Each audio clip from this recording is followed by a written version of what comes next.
Hello everyone and welcome to the Rift. Today we have a lot of news to talk about. Last night a bunch of news sources and content creators posted articles and videos detailing a bunch of different things regarding the game. We have news on alternate arts, signed cards, how many cards are going to be in Origins, news on future sets, rotation, reprints, a bunch of different promo cards, and other types of prizing, including cash prizing for higher level tournaments. We have news on different types of tournaments that will be held in the future, plus an idea of when they're gonna start. We have info on side decks and other elements of gameplay, such as different game modes, like 5v5 team games, reminiscent of League of Legends, and a lot of other news to talk about. So without any further delay, let's just jump right into it. But first, if you want to stay up to date with card reveals, then you'd better make sure to subscribe. And if you're enjoying the content, then make sure to like this video. Let's start off talking about alternate arts. We already knew about basic alternate art cards being 2 in every box, or 1 in 12 packs, but now we have confirmation that there are 2 more levels of alternate arts, making for a total of 3 different alternate art rarities. The first is the basic alternate arts, which we already know. The second are being referred to here as overnumbered cards, which I'll talk about more in a bit as to what that actually means. These are 1 in 72 packs, or 1 in 3 boxes, or 2 per case. There are also stamped signature cards, more colloquially known as signed cards, that appear in 1 in 720 packs, or 1 per 5 cases, which is quite rare. These cards are going to be very hype if you pull them. I've been told this rarity is equivalent to manga arts in One Piece. I have no clue if this is actually correct or not. I don't collect One Piece, I've only played it a few times, but those cards go for a lot of money, and of course they're extremely rare and extremely hype when you pull them. I think having 3 levels of alternate art rarity is really good, and the distribution of cards that they've chosen to go with is also really good. Having 2 alt arts per box gives you a good reason to want to buy boxes. Having 2 overnumbered alternate arts per case gives you a good reason to buy cases, and having a signed card per every 5 cases gives you a good reason to buy a bunch of cases. So no matter what your budget or price range is for the game, you're going to have an actual reason to want to buy sealed product and engage with opening sealed product, no matter what you want to buy. Boxes will be fun to open, cases will be fun to open, and opening a bunch of cases will obviously be fun to open as well. Will obviously be fun too, if you can afford that. Having seen the rarity distribution of this game now, with how many alternate arts there are and how rare some of them are, I think a lot of the value from opening boxes and cases and product in general is going to be concentrated towards these alternate art cards, which means that actual cards that people are going to be playing with, competitive staples and such, are going to be cheaper overall and more accessible, because a lot of the expected value of opening product is going to be taken away from them and consolidated into alternate arts, which is a good thing. I think having competitive play and building an actual deck be accessible and on the cheaper side of things is pretty good.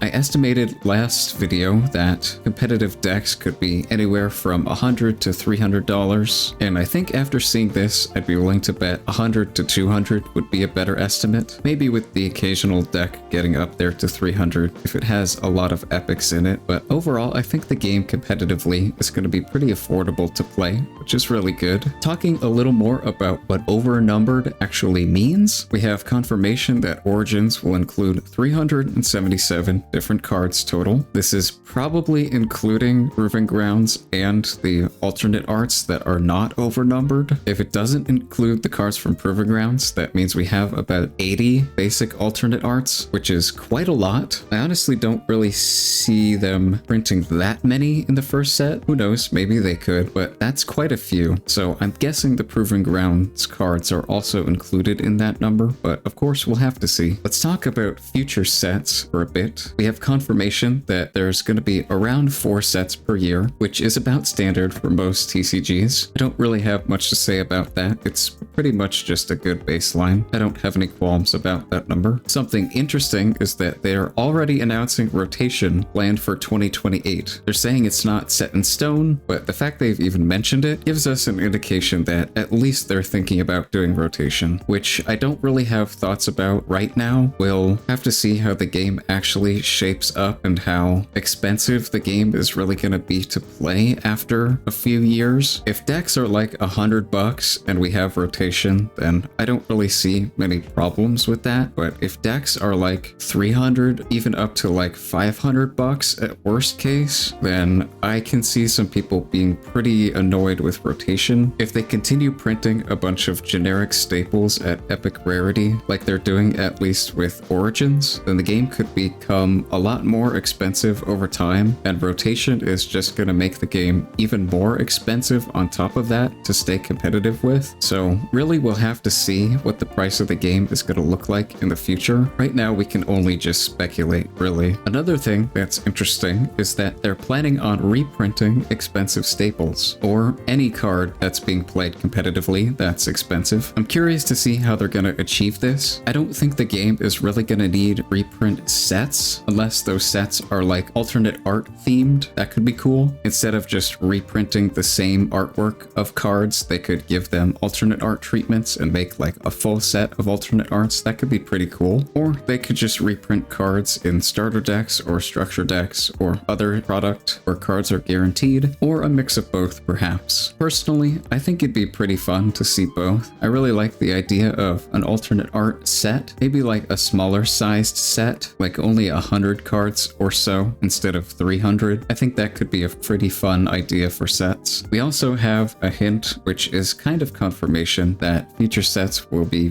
featuring a lot more original art, because a lot of the art in Origins is reused from other games, which makes sense. Eventually they're gonna run out of art from other games and have to start making their own stuff. I'm pretty sure they've said before that alternate arts in Origins are gonna be exclusive artworks anyway, so that at least is really nice for now. I'm fine with them mostly reusing art, because I think the art that they've done from Legends of Runeterra and other games is already pretty good, but it will be nice to see more new art in the future. They've said before that they want to catch the rest of the world up to China in terms of product releases. We have even more confirmation here that they're still planning on doing that. Most likely, they're probably gonna slow down the releases from China while keeping the rest of the world the same. At least that's what I've seen from the articles, which I think is good. At least for us over here, doing this is a lot better than speeding up our releases. Having a set release every 2 months instead of like every 3 months would put a lot more burden on consumers. So I think this is a smart way of going about things. We also have confirmation that the game's releasing in August in China and then October in English, which we already knew. We also have confirmation that some level of rarity is going to feature a bunch of different types of foil treatments, probably like texturing and maybe some other things. We don't really know which rarities are going to get this. It could only be alt arts. They could also put texturing on epics, would be really cool. That would be really nice, but we'll have to wait and see. Last but certainly not least, we have confirmation that card reveals are going to be starting from June 9th, which is Monday. Every Monday, Wednesday, and Friday, they're going to be releasing cards through various sources and compiling them all in a card database, which of course is awesome. I'm super excited to see all the cards, and I'm definitely going to be covering all the reveals as fast as I can, so I'll probably have videos going live Tuesday, Thursday, and Saturday after I've collected my thoughts and can evaluate the cards properly. So yeah, I'm super excited. That's about all the info we have regarding product, so let's talk about tournaments and competitive play. Local tournaments or card shop tournaments are going to be called Nexus Nights, just like Friday Night Magic or something equivalent to that. Just for attending locals, you'll get a 3-card promo pack containing 18 possible different foil cards, and about every other pack will have an alternate art rune in it, which is pretty cool. I'm assuming they're also planning on having either top cut or winner's prizing, probably depending on the store, more so than something set in stone, but getting something nice for just attending is really good. If the alternate art runes look really good, then that alone is a pretty nice incentive to try and grind locals. I know I'll be doing it anyway, just because I like playing the game, but the extra extra incentive definitely doesn't hurt, and I really like the idea of getting alternate art runes. They could look really nice. Local stores will also be hosting Summoner Skirmish events. These are a little bit fancier of tournaments that will occur twice each set, about a month apart, and prizing for this event will include a participation promo, a promo for Top Cut in Top 8, and another one in Top 4, and again in the finals. So if you're in the finals, you'll get 3 copies of that promo card or a full playset. You'll also get a nice playmat if you win, which is really cool. Also, if you win a Summoner Skirmish, you'll get a buy in round 1 of a regionals, which is pretty nice. Saves you some mental energy in a tournament, which can be really good. We have confirmation that regional tournaments will be kicking off in December, with Top Cut of those tournaments being invited to regional championships, which will be different events than regional tournaments. I'm assuming regional tournaments will be more like Yu-Gi-Oh! Regionals, where there's a bunch of them, and regional championships will be more like Yu-Gi-Oh! YCSs or Pokemon regionals, which are a lot larger of events that don't happen nearly as often. I'm guessing that's what this differentiation means, but we'll have to see when tournaments actually start happening. What classifies as Top Cut is going to change with how big tournaments are, of course, and we have confirmation that not only promo cards and other things are going to be given out